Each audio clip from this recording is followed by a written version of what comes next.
נמצאת איתנו ספיר שהגיע מרמת הגולן, ואני רגע רוצה להקדים ולספר שאני מחזרת אחרי ספיר שתגיע לתוכנית הבוקר כבר זמן מה.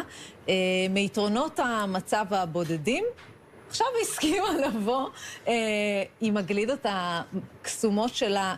בעצם יש קונספט שנקרא תוצרת הגולן, וכמו כל מי שטייל ברמת הגולן יודע, לפעמים על מנת להגיע לפנינים טעימות באזור, צריך להגיע להרבה מאוד מקומות שלא תמיד אתה מצליח להגיע אליהם. אז ספיר הצליחה לאסוף ביחד כמה וכמה יצרנים מרמת הגולן, ולאגד אותם אל תוך אתר שנקרא תוצרת הגולן, את תכף תספרי עליו.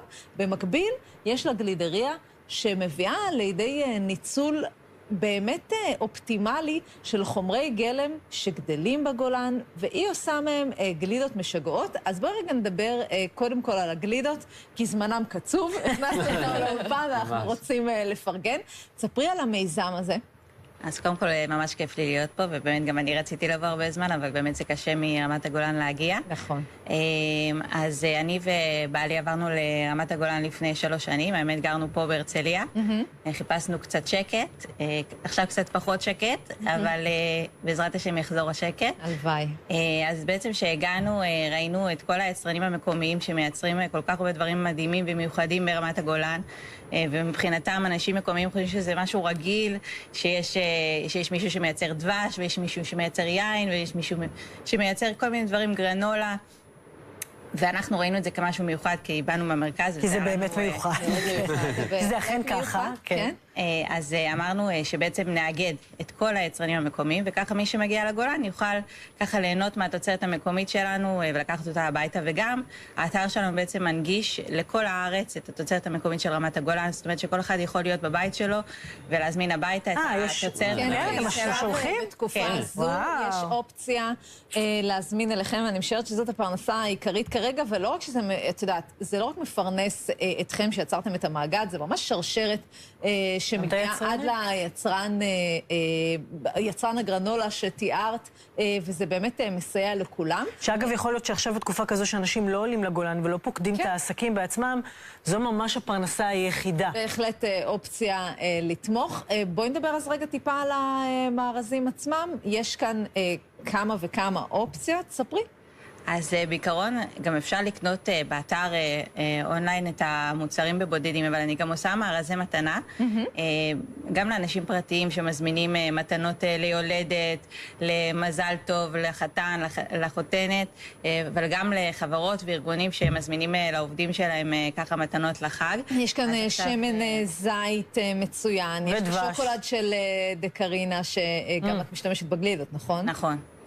מה עוד קורה בתוך המארזים? יש סבון מיוחד של מסיק, זה בעצם מפעל בוטיק ברמת הגולן שמייצר הכל בעבודת יד, מפעל משפחתי, הכל על בסיס שמן זית. איזה כיף. אז סבון רימונים. נרות. יש דונג דבורים, נרות שעשויים מדונה גם בעבודת יד שמכין. בקיצור, בא לי לגנוז לה את הכל ולחמוס, פשוט לחמוס את הכל עכשיו. וכמובן, הגלידות. אני חייבת להקדיש להם כמה מילים, כי באמת את כאילו אומרת, בת מהרצליה, אבל את מאוד מאוד רמת גולנית כבר לדעתי, כי את ממש מחוברת לחקלאים, ואת עושה את החיבור המקסים הזה בין גלידות לבין גידולים מקומיים, והבאת כאן גלידות בטעמים מיוחדים, אז בבקשה.